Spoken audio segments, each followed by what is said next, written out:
Vamos lá, vamos ver a carinha Vamos lá. do portal, como é que está? Vamos mostrar rapidamente aqui como que ele funciona. Eu peguei só o evento 2.500, mas nessas telas aqui, basicamente é isso aqui, pessoal. Você vai entrar lá no E-Social, no modo web geral, vai clicar lá em trocar perfil, e aí vai aparecer as suas opções, onde você pode selecionar se é um procurador, por exemplo, né? Hoje não aparece para vocês, mas vai aparecer esse botãozinho aqui, olha, processo trabalhista. Tá junto com o módulo lá de segurança, saúde do trabalho. Clicou no módulo processo trabalhista, tem que ter poderes para isso, claro, né? Se o empregador marcou para você lá, você é uma contabilidade, ou você está entrando com seu próprio certificado representando a empresa, lá no ECAC, se ele marcou lá todos os poderes, os que serão criados, beleza, você já vai ter acesso. Se ele não marcou isso, ele vai ter que conceder esse poder específico lá no ECAC. Cliquei aqui no módulo processo trabalhista, e aí o que ele vai fazer? Eu jogo o número aqui do trabalhador, tá? Dentro do módulo de processo trabalhista, eu jogo o CPF do trabalhador e ele me mostra quais processos que ele já tem. Nesse exemplo aqui, nós já temos 2 processos com o trabalhador, mas ele poderia não ter nenhum, né? E aí eu vou clicar nesse botãozinho aqui, registrar processo trabalhista. E aí, ele já vai trazer os dados que eu acabei de informar do trabalhador e eu começo a responder de acordo com o layout do E-Social. Olha, é um processo judicial ou é uma demanda submetida a CCP ou NINTER? Até lembrando aqui, professor Luciano, o colega aí que trouxe, que parece ser da área de desenvolvimento de sistemas, nós liberamos o manual web dessa tela que eu estou mostrando para vocês aqui em janeiro, tá? Para todo mundo. Se vocês entrarem lá no portal do E-Social, tem um manual web dessa tela aqui tentando explicar.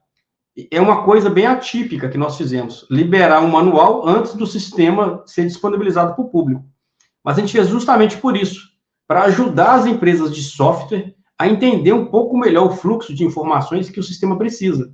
Então, nada melhor do que mostrar o próprio sistema do web geral, como que ele vai funcionar. Então, pessoal, o manual com essas telinhas explicando um pouquinho já está disponível para quem desenvolve software ou quem é curioso mesmo, já quer saber como funciona, dentro do portal do E-Social, tá?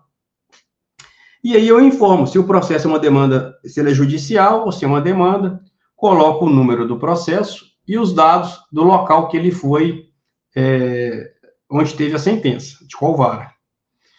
Em seguida, eu informo um daqueles 6 tipos de contratos, do 1 ao 6. Né? Se é um vínculo formalizado sem alteração de data de admissão ou desligamento, se houve um reconhecimento de vínculo, se houve alteração de data de admissão ou desligamento, é aqui que eu coloco. E aí ele vai fazendo algumas perguntinhas para mim. Se o trabalhador foi reintegrado, se houve reconhecimento de categoria diferente, e eu vou respondendo isso aqui na tela. No passo 2, eu coloco qual estabelecimento que o trabalhador vai receber aquela remuneração, né, que pode ser a matriz, inclusive, qual o período do processo reclamado, tá?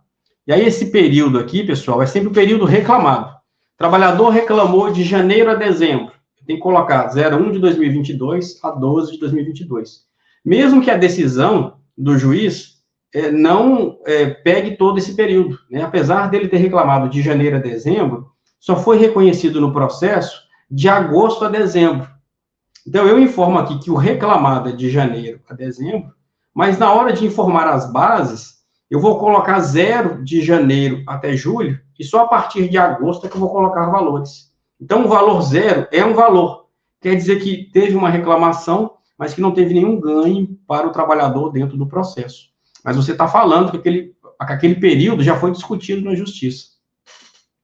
E aí eu coloco o período, né? Nesse exemplo aqui de janeiro a abril de 2022, falo se houve verbas com pagamento de verbas de natureza remuneratória ou se houve verbas apenas de natureza indenizatória, tá? Se tiver só indenizatória, o processo termina nessa tela aqui, não tenho que informar mais nada.